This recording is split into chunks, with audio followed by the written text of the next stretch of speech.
Hello everyone, how you guys doing? Hopefully you guys are having a wonderful day, and today we are here with another video. This video is going to be over my best merch in old school RuneScape, one that has recently kind of succeeded. I don't do these videos until after the merch is completed because I don't want to have any influence on the market. That would be artificial because that's bad, very bad. So let's talk about it.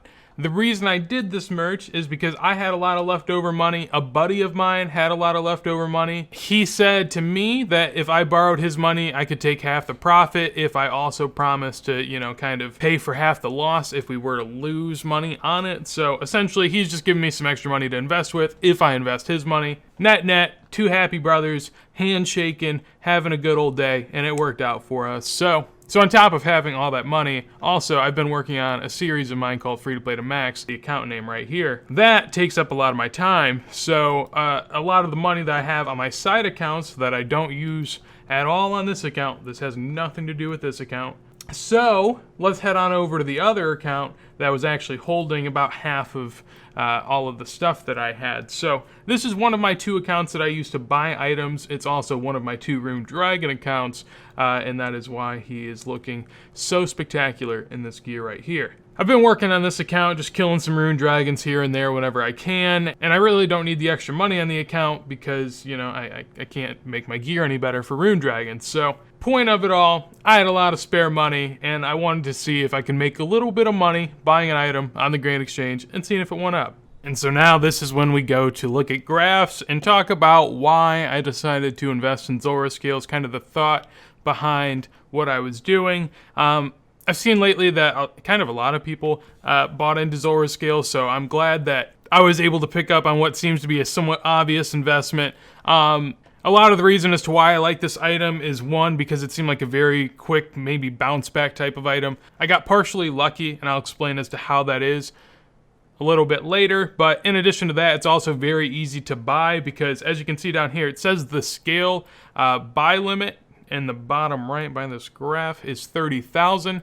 That is true for the scales alone. However, you can dismantle the weapons and the items you get from Zora as rares for scales, and so essentially you can actually have a way higher total buy limit for scales every 4 hours. So it made it a very worthwhile investment for me, easy to get money in on, a lot of demand so I could sell them back at any moment. It seemed to be doing pretty good. So this is right now what the 3-month graph looks like. Basically what I was looking at closer to my buy time, which was about right here, August 5th or so. Before that, scales were about 175 and had been dropping consistently, about 20 GP in total for the last month to month and a half. So on a 6-month scale, they were even higher back here, and it just seemed like the general trend downward wasn't something that could continue too long, because as we go back to the all-time scale, we'll kind of see that the mean price of Zora Scales could maybe be like 160 to 170 GP, somewhere about at this price or so, I would say. And so for them to drop below a mean price is somewhat notable, but it's even more notable because the reason that Zora Scales have been going up over time, as you can tell, this graph kind of trends for the most part upward. That's because the Zora drop table got nerfed a couple years back, and so Zora Scales were kind of the sliding variable for the Zora drop table. So on top of it being a bounce back item that I thought could be kind of good,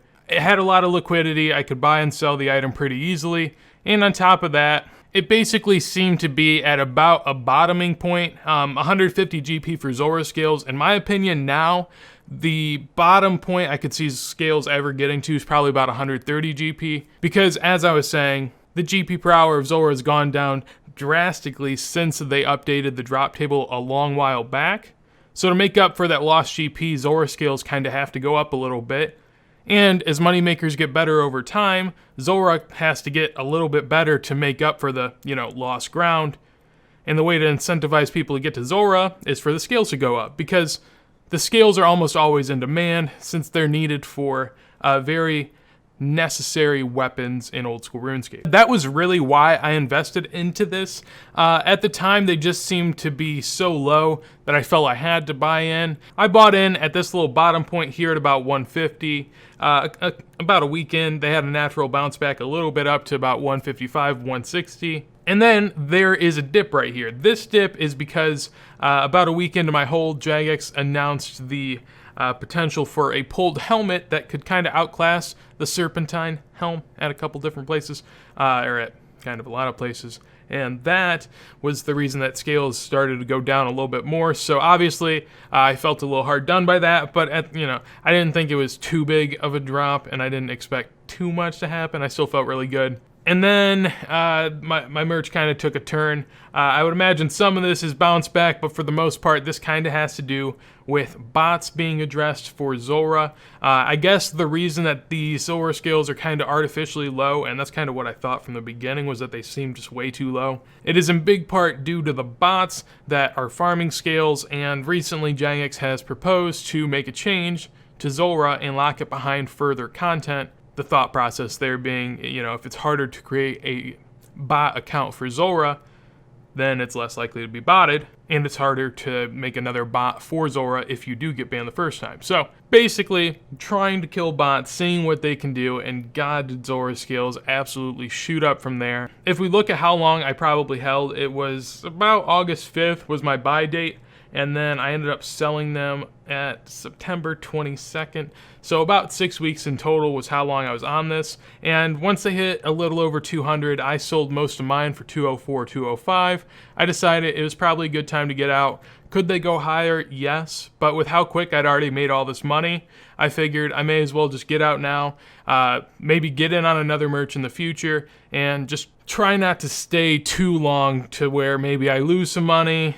Maybe I end up holding longer and I don't make any. It's just, I don't want to stall on a merch really, and I was more than happy with what I had found so far. So with that said, let's go ahead and get into the clip of me selling them. And just like that, now I have sold off all of my Zulrah scales, all 10 million of them. We'll go back through, look at the history. I sold them off in a lot of segments. It's hard to sell them in one clean 10 mil sell because, of course, Zulrah scales kind of move. So as you can see all the way back at the beginning, this is me just kind of testing all of the time. Like, I would log on, and almost every time I'd log on, I check scales to see where they're at, because I knew they were kind of reaching a point where I wanted to sell, and eventually they did. I sold a lot for 208. I think I even sold more than that, because if I look at all this stuff, it does not add up to where I'm at right now. As far as what price I sold all this off for, it's about 204 to 205 GP. We'll see once I collect it all, but I started at 208 because that felt like a really, really good price, and then they kind of fell. I think they're even up right now. Like, I sold them for a little cheaper than I think I had to. Yeah, 204 right now. I mean, that's not bad then. But I was willing to take a few GP loss just to sell off all of the scales in one day, and I'll go and collect it now and see how much we have total. The platinum tokens are, of course, also part of this, so I'll use the platinum tokens, which are basically coins on the bank, to get coins back. It's just a way to store coins when you have a lot of money.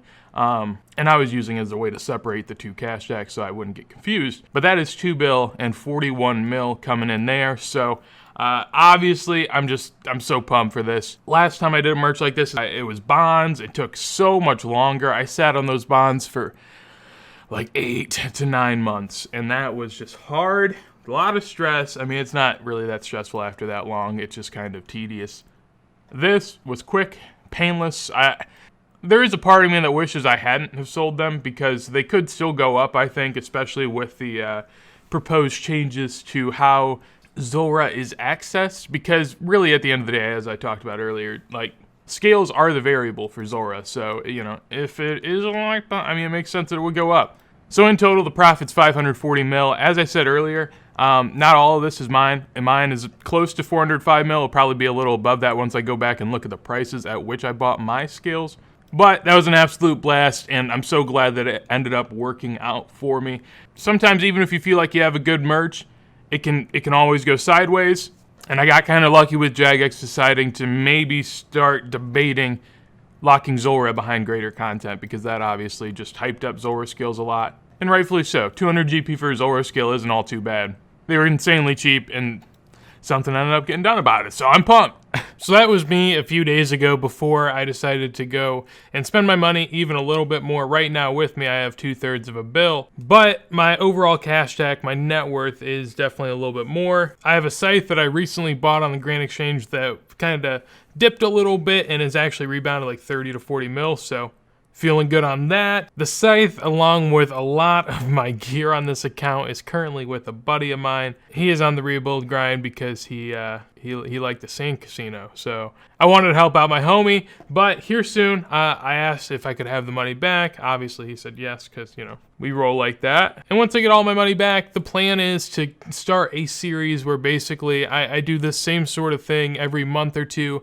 Maybe instead of buying one item for, you know, almost 2 bill worth or whatever, maybe I diversify into like 3 or 4 of my best items and maybe make monthly, bi-monthly videos depending on how often I can kind of get flips and stuff to happen. If you guys would like to see something like that, let me know what exactly you'd like to see inside of those videos, what you're most interested in, what you want me to talk about, because it's something I would enjoy just immensely. I love this merchant kind of stuff. It's so much fun just to, you know, look at the Grand Exchange, try to solve the little theoretical puzzle that comes with it, and hopefully you guys did enjoy this video. If you guys did, make sure to leave a like. Anything you want to tell me, as I said before, you know where to do that at. If you want to see more videos like this as soon as they go live, make sure to subscribe. And with that said, that's going to be it for me. Hopefully you have a good one. See you, BB.